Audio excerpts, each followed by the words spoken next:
Sur le Biking Man Corsica, voilà, on continue les enregistrements. Je suis avec Mathieu. Salut Mathieu. Bonjour Jérôme. Et je suis avec Benjamin. Salut Benjamin. Salut. Donc c'est père et fils en fait qui font le Biking Man. Vous le faites en duo?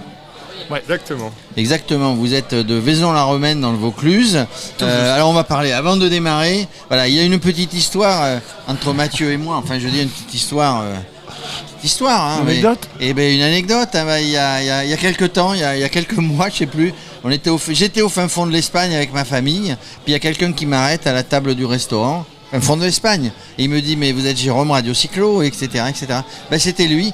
Il m'avait reconnu à force de venir sur les manifestations, de regarder les événements. Et on a fait une photo, tous les Espagnols nous regardaient en disant, qui sont ces célébrités qui se prennent en photo? Alors, Mathieu, c'est ton premier Biking. C'est pas ton premier Biking Man. C'est mon deuxième. Hein, c'est ton deuxième. Qu'est-ce que tu avais fait comme Biking Man déjà? J'avais fait le Biking Man France en solo, comme Benjamin. Il est plus facile. Hein. Je sais pas, on verra.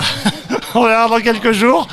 On verra. Non, c'était sympa. C'était très sympa. C'était sympa. Et Benjamin, donc tu en as déjà fait un aussi? Ouais, exactement. La France l'année dernière. Et puis s'il est plus facile, on verra à la fin. On te dit dans 3 jours. Et il y a le dans 3 jours. Ah, putain, il est ambitieux. 4 jours, dimanche. Dis-moi, vous êtes au pied du Ventoux, donc vous savez le parcours ici. Alors le France, il était déjà pas si mal que ça en termes de dénivelé. Le Corsica, alors outre les magnifiques paysages, il est, j'allais dire, un peu compliqué, non, mais il faut être entraîné. C'est un beau parcours montagneux quand même, Benjamin. Mathieu.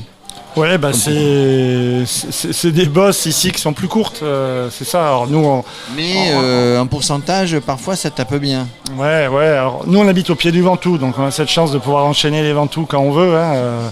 On a 3 heures devant nous, paf, on se fait un Ventoux et voilà. Ça, c'est un gros avantage. 3 heures devant moi, je suis pas sûr de le faire le Ventoux quand même. Et voilà, donc entraîné, on l'est. Donc, vous êtes entraîné. Benjamin, toi, t'es plus jeune que papa. Exactement.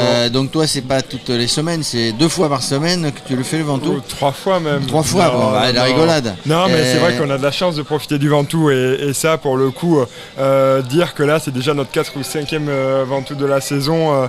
Il y en a qui l'ont pas encore fait cette année et nous, c'est le jardin. Alors, c'est le jardin dans lequel on se balade régulièrement. Est-ce que vos vélos sont préparés, on va dire, de manière différente entre votre saison habituelle, le Ventoux, les plaines, etc. et le Biking Man? Vous avez changé des réglages? Vous avez regardé un petit peu par rapport au parcours? Non, par rapport au parcours, moi c'est le même. Après, c'est sûr que j'ai une sacoche en plus, même si déjà en entraînement, pas cette année, mais l'année dernière, on était parti avec nos sacoches avec des clous, pour la petite anecdote. On avait gardé les clous, mais c'est vrai que c'est de la ferraille qui pèse un peu lourd. Et au lieu, c'était juste partir vélo chargé et voir comment s'entraîner vélo chargé. Ouais. D'accord, vous entraînez avec le vélo chargé, mais là du coup, vous avez pesé vos vélos, puisque tous les vélos sont pesés. Vous êtes dans la bonne moyenne. La moyenne, je crois, c'est 13,8 ou quelque chose comme ça. Vous êtes dans la bonne moyenne de poids. Alors, je vais t'expliquer. C'est mon fils, il est meilleur que moi. Donc il m'a donné 3 kilos, c'est-à-dire qu'il m'a donné une tolérance que je peux lui donner 3 kilos à porter. Ah, vous êtes répartis les kilos. Ah ouais, donc mon vélo, il fait 10,7 kg là. Et le sien? Il doit faire 14-15. Ouais, d'accord, c'est le Sherpa. Voilà. Mais du coup, qu'est-ce qu'on met dans un vélo quand on part au Biking Man? De la survie, de quoi manger, des pièces pour réparer son vélo?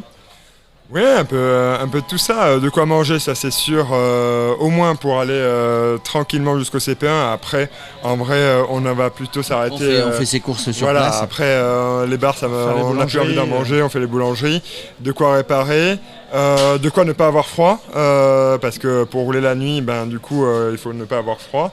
Et là on a de la chance, le temps est très clément, donc du coup on va pas avoir de pluie, et même s'il pleut, c'est pas de l'orage, c'est pas les Alpes, c'est pas donc il n'y a pas de prévision de froid intense, donc on a de quoi rouler de nuit, se couvrir, ne pas avoir froid. Mais je partirai encore avec encore plus d'habits pour par exemple la X dans les Alpes où du coup là les conditions sont beaucoup plus changeantes, quoi. Les conditions sont changeantes. Alors vous savez que bon, vous avez des trackers parce que on peut vous suivre, l'organisation vous suit, notamment pour la sécurité, on est en sécurité. Mais les trackers ils permettent aussi à la famille, aux amis, de suivre. Est-ce qu'il y a des gens que voilà, toute la famille vous suivent, les potes là qu'on a rencontrés en Espagne, et tout le monde, ils vous suivent, ils regardent, ils vous appellent en disant dis donc, tu es en train de te traîner là, appuie un peu sur les pédales, comment ça se passe? Ouais, il nous chambre effectivement. Thierry Plantevin qui a fait Thierry Plantevin, il a fait le Portugal. Hein. Ouais, il a fait un super. Il a été dans les 10, non? Je crois qu'il a fait 11e, 12e. Ouais. J'avais suivi, moi, tu vois, j'ai suivi le tracker et il avait suivi. Donc, un bon rugbyman, Thierry. Hein. On le salue. Un gros mental. Un gros mental, ouais. Donc voilà, les potes, Thierry, Stéphane, plein de potes qui nous suivent. Et voilà, qui nous chambrent. Après, la famille, eux, ils sont tous plutôt dans l'anxiété en nous suivant. Et ouais, ils espèrent qu'il va rien se passer, en tout cas de négatif. Dis-moi, petite question indiscrète. Elle était bonne la paella là-bas en Espagne quand même? Parce que moi j'avais pris la paella. Hein. Moi, non, j'avais pris des fritures. Ah, des fritures. Mais à quand le Biking Man par là-bas? Parce que c'est assez sympa ça par là-bas. serait pas mal. Ouais. Il faut qu'on amène Alex par là-bas Axel, il faut qu'on et qu'il nous fasse. Alex, ouais, moi je l'appelle Alex. Il va m'engueuler. Axel, il faut qu'on l'envoie par là-bas, comme ça on sera sur nos terres, on connaîtra. Bon, donc on vous attend pour mercredi. Mercredi soir. Ou dans la nuit de mardi à mercredi. Jeudi, ça va. Allez, moi je croise. Bon, l'essentiel, hein, même si j'aime pas trop cette phrase parce que moi je suis un battant, mais l'essentiel c'est de participer. Mais moi j'aime bien gagner. Alors si je faisais le Biking Man, tu vois pourquoi je le fais pas? Parce que si je le faisais, ça serait pour gagner. La plus belle victoire, c'est d'arriver. Non mais quand même, hein. je suis sûr de pas gagner, les gars. Donc il faut être réaliste. Mais en tout cas, bon là, je vous souhaite un bon Biking Man à tous les deux.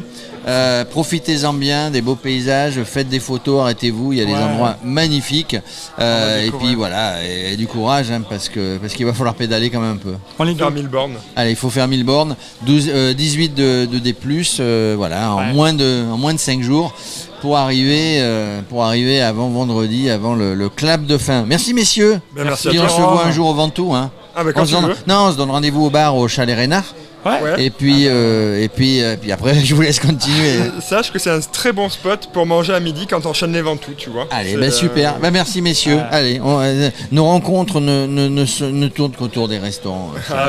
Allez, merci. Merci Jérôme.